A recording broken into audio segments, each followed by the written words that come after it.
देख्न सक्नुहुन्छ हामी कपुरकोट गाउँपालिका 2 नम्बर वडा कार्यालय नजिकै छौँ। गाउँ रमाइलो छ, हरियाली छ हैन।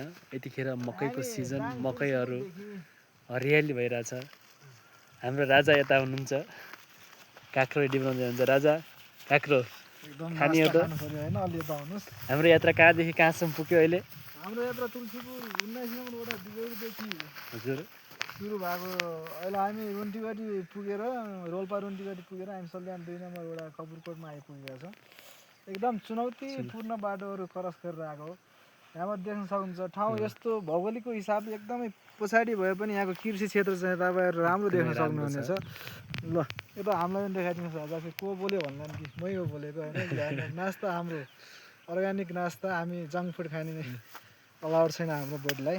ल राजा काटेर खाऊ है। मिठो छ, यहीँको है, यहीँको लोकल। ल